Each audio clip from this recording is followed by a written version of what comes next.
എല്ലാവർക്കും സുഖമാണെന്ന് വിശ്വസിക്കുന്നു. ഡെയിലി അപ്ഡേറ്റിലേക്ക് എല്ലാ ആളുകൾക്കും സ്വാഗതം. നാളെ ജനുവരി 24 തുറന്നുള്ള ദിവസങ്ങളിലും നിങ്ങൾ ശ്രദ്ധിക്കേണ്ട വളരെ പ്രധാനപ്പെട്ട കാര്യങ്ങളാണ് ഈ ഒരു വീഡിയോയിൽ വ്യക്തമാക്കുന്നത്. വീഡിയോയുടെ വിശദാംശങ്ങളിലേക്ക് കടക്കുന്നതിന് മുമ്പ് കൂടുതൽ ആളുകളിലേക്ക് ഇൻഫർമേഷൻ എത്താൻ ഷെയർ ചെയ്യുക, ലൈക്ക് ചെയ്യുക. ഫേസ്ബുക്കിലൂടെ കാണുന്ന ആളുകൾ ഫോളോ ചെയ്യുക. വീഡിയോയുടെ വിശദമായ വിവരങ്ങളിലേക്ക് വരാം.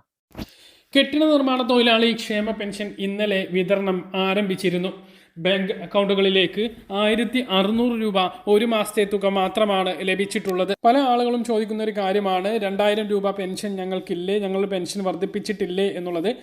സർക്കാർ ഫണ്ട് ഉപയോഗിച്ച് പെൻഷൻ വിതരണം ചെയ്ത ക്ഷേമ ബോർഡ് പെൻഷൻ ഗുണഭോക്താക്കൾക്കും സാമൂഹ്യ സുരക്ഷാ പെൻഷൻ ഗുണഭോക്താക്കൾക്കുമാണ് 2000 രൂപയാക്കിയിട്ട് പെൻഷൻ വർദ്ധിപ്പിച്ചിട്ടുള്ളത് എന്നാണ് അറിയാൻ കഴിഞ്ഞിട്ടുള്ളത്. ബാക്കിയുള്ളവർക്കെല്ലാം 1600 തന്നെയാണ്. പിന്നെ കെട്ടിട നിർമ്മാണ തൊഴിലാളി പെൻഷൻ ഇപ്പോൾ കുടിശ്ശികയാണ് വിതരണം ചെയ്തുകൊണ്ടിരിക്കുന്നത്. 18 മാസത്തെ കുടിശ്ശികയാണ്. അതിന് ശേഷമായിരിക്കും ചിലപ്പോൾ ഈ ഒരു വർദ്ധിപ്പിച്ച തുക അല്ലെങ്കിൽ വർധനവ് വരുത്തുക എന്നുള്ളതാണ് നമുക്ക് ഊഹിക്കാൻ കഴിയുന്നത്. കൃത്യമായിട്ടുള്ള ഒരു വിവരമല്ല. ഇത് ഓഫീസിൽ വിളിച്ചാലും ഈ കാര്യം അവർക്ക് കൃത്യമായിട്ട് അറിയില്ല. എന്തായാലും ഒരു മാസത്തേത് മാത്രമാണ് വിതരണം ചെയ്തത്. 18 മാസത്തെ പെൻഷൻ ഉണ്ടായിരിക്കെ ഒരു മാസത്തെ 1600 മാത്രമാണ് വിതരണം ചെയ്തത്. 1600 വെച്ച് തന്നെ ലഭിക്കുകയാണെങ്കിൽ 27,000 രൂപ ഓരോ ഗുണഭോക്താവിനും ലഭിക്കേണ്ടതുണ്ട്. ഇത് കൊടുത്തു തീർക്കുമെന്നൊക്കെ മുഖ്യമന്ത്രി വാർത്താ സമ്മേളനത്തിൽ പറഞ്ഞിരുന്നു. എന്നത്തെ വാർത്താ സമ്മേളനത്തിൽ എന്ന് ചോദിച്ചാൽ പെൻഷൻ വർദ്ധിപ്പിച്ചതോടൊപ്പം തന്നെ സ്ത്രീ സുരക്ഷാ പെൻഷൻ, അതുപോലെ തന്നെ ഇപ്പോൾ കണക്ട് ടു വർക്ക് വിദ്യാർത്ഥികൾക്കുള്ള 18 മുതൽ 30 വയസ്സ് വരെയുള്ളവർക്കുള്ള ഒരു വർഷത്തെ പെൻഷൻ, ഇതൊക്കെ പ്രഖ്യാപിച്ച സമയത്തായിരുന്നു കെട്ടിട നിർമ്മാണ തൊഴിലാളികളുടെ കുടിശ്ശിക നൽകും എന്ന് പറഞ്ഞിരുന്നത്. പക്ഷേ അതിന് ഇതുവരെ ഒരു തീരുമാനം ആയിട്ടില്ല എന്നുള്ളതാണ്. എന്തായാലും ഇന്നലെ കണക്ട് ടു വർക്ക് സ്കോളർഷിപ്പ് വിതരണം ആരംഭിച്ചിരുന്നു. പഠനം കഴിഞ്ഞ് ജോലിക്ക് ശ്രമിക്കുന്ന ആളുകൾക്ക് ഒരു പെൻഷൻ രൂപത്തിലാണ് ഈ ഒരു കണക്ട് ടു വർക്ക് സ്കോളർഷിപ്പ് ലഭ്യമാക്കുന്നത്. വാർഷിക വരുമാനം 5 ലക്ഷം രൂപയ്ക്ക് താഴെയുള്ള 18 മുതൽ 30 വയസ്സ് വരെയുള്ളവർക്കെല്ലാം എംപ്ലോയ്മെൻറ്റ് എക്സ്ചേഞ്ചിൻ്റെ വെബ്സൈറ്റ് മുഖാന്തരം അപേക്ഷ സമർപ്പിക്കാവുന്നതാണ്. സ്ത്രീ സുരക്ഷാ പെൻഷൻ വിതരണത്തിൻ്റെ ആദ്യ വിതരണവും ഈ ഒരു സമയത്ത് തന്നെ ഉടനെ ഉണ്ടാകും. അതിനും ഒരു ഔദ്യോഗികമായിട്ടുള്ള ഉദ്ഘാടന പരിപാടി ആസൂത്രണം ചെയ്യുന്നുണ്ട് എന്നാണ് അറിയുന്നത്. 35 മുതൽ 60 വയസ്സ് വരെയുള്ളവർക്കാണ് ആ ഒരു പെൻഷൻ ലഭിക്കുന്നത്. ഇതുവരെ അപേക്ഷിച്ചിട്ടില്ലാത്ത BPL വിഭാഗത്തിൽപ്പെട്ട 35 വയസ്സിനും 60 വയസ്സിനും ഇടയിലുള്ള സ്ത്രീകൾ മറ്റു സാമൂഹ്യ സുരക്ഷാ പെൻഷൻ, അതായത് വിധവാ പെൻഷനോ വികലാംഗ പെൻഷനോ ഒന്നും ലഭിക്കാത്ത 35 മുതൽ 60 വയസ്സ് വരെയുള്ള BPL വിഭാഗത്തിൽപ്പെട്ട സ്ത്രീകൾ ഇതിനു വേണ്ടിയിട്ട് ഇനിയും അപേക്ഷ സമർപ്പിച്ചിട്ടില്ലെങ്കിൽ അപേക്ഷ നൽകണമെന്ന് കൂടി ഓർമ്മിപ്പിക്കുകയാണ്.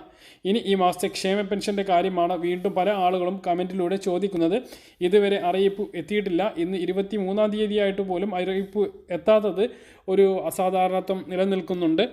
എന്തായാലും ഇനി കുറച്ച് ദിവസം ബാങ്ക് അവധി ഉള്ളതിനാലും ഒക്കെ ആയിരിക്കും പെൻഷൻ വിതരണവുമായി ബന്ധപ്പെട്ട അറിയിപ്പ് നീണ്ടു പോകുന്നത് എന്നാണ് കരുതുന്നത്. ഈ മാസം 29-നാണ് ബജറ്റ് നടക്കുന്നത്. അതിലൊരു വർധനവും നമ്മൾ പ്രതീക്ഷിക്കുന്നു. എന്തായാലും ബാങ്ക് അവധികൾ ഇങ്ങനെയാണ്. എല്ലാ ശനിയാഴ്ച ദിവസവും അവധി ദിവസമാക്കണമെന്ന് പറഞ്ഞ് ബാങ്ക് ജീവനക്കാർ രാജ്യവ്യാപകമായിട്ട് അഖിലേന്ത്യാ പണിമുടക്ക് 27-ാം തീയതി ചൊവ്വാഴ്ച നടത്തുകയാണ്. ഇനി നാളെ ശനിയാഴ്ച, 4-ാം ശനിയാഴ്ച അവധിയാണ്. ഞായറാഴ്ച അവധിയും കഴിഞ്ഞ് 26-ാം തീയതി റിപ്പബ്ലിക് ദിന അവധിയാണ്. 27-ാം തീയതിയാണ് ഈ അഖിലേന്ത്യാ പണിമുടക്ക് വരുന്നത്. സഹകരണ ബാങ്കുകൾക്ക് അവധി ഉണ്ടായിരിക്കുന്നതല്ല. ബാക്കിയുള്ള എല്ലാ ബാങ്കുകൾക്കും അവധിയായിരിക്കും. ജീവനക്കാരുണ്ടാകില്ല. അതുകൊണ്ട് തന്നെ ബാങ്കുകൾ അടഞ്ഞു കിടക്കും. അപ്പോൾ അതിന് ശേഷമായിരിക്കും 28-ാം തീയതി ഇനി പെൻഷൻ പ്രതീക്ഷിച്ചാൽ മതി. അതിനു മുമ്പ് ചിലപ്പോൾ മന്ത്രിയുടെ ഭാഗത്തു നിന്നുള്ളൊരു അറിയിപ്പ് വന്നേക്കാം. പക്ഷേ പെൻഷൻ അതിനു മുമ്പ് ലഭിക്കില്ല എന്നുള്ളതാണ് ഏറ്റവും പ്രധാനമായിട്ട് ഓർമ്മിപ്പിക്കാനുള്ളത്. പെൻഷൻ വിതരണവുമായി ബന്ധപ്പെട്ടും ബാങ്ക് അവധികളുമായി ബന്ധപ്പെട്ടും അതുപോലെ തന്നെ കണക്ട് ടു വർക്ക് സ്കോളർഷിപ്പുമായി ബന്ധപ്പെട്ടും ഏറ്റവും പുതിയ അറിയിപ്പുമായിട്ട് നിങ്ങളെ അറിയിക്കാനുള്ളത് ഈ കാര്യങ്ങളാണ്. ഈ employment.kerala.gov.in എന്ന വെബ്സൈറ്റ് വഴിയാണ് 18 മുതൽ 30 വയസ്സ് വരെയുള്ള കണക്ട് ടു വർക്ക് സ്കോളർഷിപ്പിന് വേണ്ടിയിട്ട് അപേക്ഷ നൽകേണ്ടത്.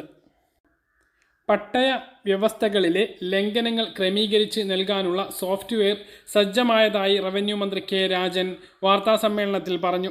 പൊതുജനങ്ങൾക്ക് www.KLARC.kerala.gov.in എന്ന പോർട്ടലിലൂടെ വെള്ളിയാഴ്ച മുതൽ ഇതിനു വേണ്ടി അപേക്ഷ നൽകാമെന്നും റവന്യൂ മന്ത്രി കെ രാജൻ വ്യക്തമാക്കി. കേരള ലാൻഡ് അസൈൻമെൻറ്റ് ചട്ടങ്ങൾ 2025 പ്രകാരമുള്ള പട്ടയ വ്യവസ്ഥകളിലെ ലംഘനങ്ങളാണ് ക്രമീകരിച്ച് നൽകുക. പോർട്ടലിൽ അപേക്ഷിക്കേണ്ടത് എങ്ങനെയാണ് എന്ന് മനസ്സിലാക്കാനുള്ള വീഡിയോയുമുണ്ട്. താമസത്തിനുള്ള കെട്ടിടങ്ങളുടെയും 3000 സ്ക്വയർ ഫീറ്റ് വരെയുള്ള വാണിജ്യ കെട്ടിടങ്ങളുടെയും നിർമ്മിതികൾ ക്രമീകരിക്കാനുള്ള ഫോറം എ, പൊതുയിടങ്ങൾ, പൊതു കെട്ടിടങ്ങൾ, എയ്ഡഡ് സ്കൂൾ കെട്ടിടങ്ങൾ എന്നിവയ്ക്കുള്ള ഫോറം, ഇവയിലൊന്നും ഉൾപ്പെടാത്ത കെട്ടിടങ്ങൾക്കുള്ള ഫോറം ഡി, ഇവയും ലഭ്യമാണ്. ഭൂമിയുള്ള ജില്ല, താലൂക്ക്, വില്ലേജ്, തണ്ടപ്പേർ എന്നിവ രേഖപ്പെടുത്തണം. ചെലാൻ അടയ്ക്കേണ്ടതും ഓൺലൈനായി തന്നെയാണ്. മറ്റൊരു കാര്യം കൂടി റവന്യൂ മന്ത്രി അറിയിച്ചിട്ടുണ്ട്. പട്ടയ വരുമാന പരിധി 2.5 ലക്ഷമാക്കി. നഗരങ്ങളിലും ഗ്രാമങ്ങളിലും പട്ടയ വിതരണത്തിന് നിലവിലുണ്ടായിരുന്ന വരുമാന പരിധി 2.5 ലക്ഷമാക്കിയതായും മന്ത്രി അറിയിച്ചു. മുനിസിപ്പൽ കോർപ്പറേഷൻ പരിധിയിൽ 2.5 ലക്ഷമാക്കി നേരത്തെ ഉത്തരവിറക്കിയിരുന്നു. ഇതിന്റെ തുടർച്ചയാണ് പഞ്ചായത്തുകളിലും ഭൂമി പതിവിനായുള്ള 65-ലെ ഭൂപതിവ് ചട്ടം ഭേദഗതി വരുത്തി 1 ലക്ഷം രൂപയിൽ നിന്നും 2.5 ലക്ഷമാക്കിയത്. ഇനി മുഖ്യമന്ത്രിയുടെ ഭാഗത്തുനിന്നുള്ള അറിയിപ്പാണ്. കൃഷിക്കും ഗൃഹനിർമ്മാണത്തിനും മറ്റുമായി പതിച്ചു നൽകിയ പട്ടയ ഭൂമി ജീവനോപാധി ലക്ഷ്യമാക്കി മറ്റു തരത്തിൽ വിനിയോഗിക്കുന്നതിന് അനുമതി നൽകുന്നതിനുള്ള ചട്ടങ്ങളുടെ രൂപീകരണവുമായി ബന്ധപ്പെട്ട് മുഖ്യമന്ത്രി പിണറായി വിജയന്റെ അധ്യക്ഷതയിൽ ഉന്നതതല യോഗം ചേർന്നു. ചട്ടലംഘനങ്ങൾ ക്രമീകരിക്കുന്നതിന് സ്വീകരിച്ചതിനേക്കാൾ ലളിതവും ജനങ്ങൾക്ക് ഉപകാരപ്രദമാകണം പുതിയ ചട്ടം എന്ന് മുഖ്യമന്ത്രി പറഞ്ഞു. മലയോര ജില്ലകളിലെ കർഷകരുടെ ജീവിത രീതിയിൽ വന്ന മാറ്റങ്ങൾക്ക് അനുസൃതമായി വേണം ജീവനോപാധിക്കുള്ള ഭൂവിനിയോഗത്തെ കാണേണ്ടത് എന്നും മുഖ്യമന്ത്രി വ്യക്തമാക്കി. ചട്ടലംഘനം നടത്താത്ത ഉടമകൾ എന്നത് പരിഗണിച്ച് ഏറ്റവും ലഘൂകരിച്ചുള്ള നടപടിക്രമങ്ങളും വ്യവസ്ഥകളുമാണ് ചട്ടങ്ങളിൽ ഉണ്ടാവേണ്ടത്. പൂർണ്ണമായും കർഷക സൗഹൃദമായ നിലയിൽ സ്വീകരിക്കണം എന്നും മുഖ്യമന്ത്രി പറഞ്ഞു.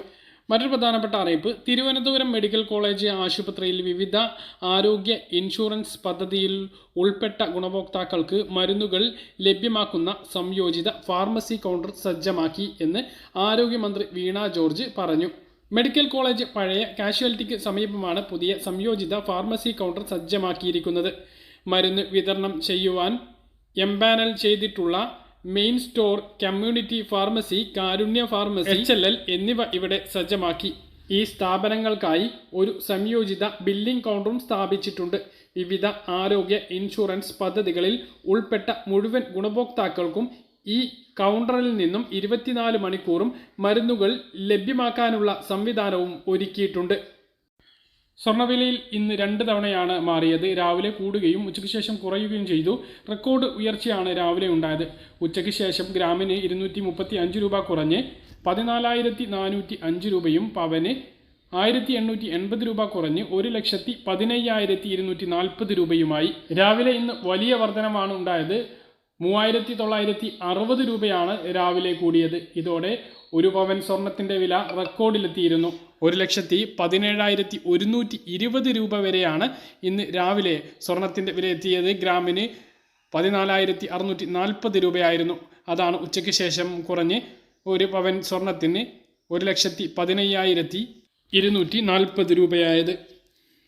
പറഞ്ഞ കാര്യങ്ങൾ കൃത്യമായിട്ട് മനസ്സിലാണെന്ന് കരുതുന്നു. ഇതുപോലുള്ള ഇൻഫർമേഷനുകൾക്ക് ഫോളോ ചെയ്യുക, സബ്സ്ക്രൈബ് ചെയ്യുക. മറ്റൊരു വീഡിയോയുമായി നമുക്ക് വീണ്ടും കാണാം. ഇതുവരെ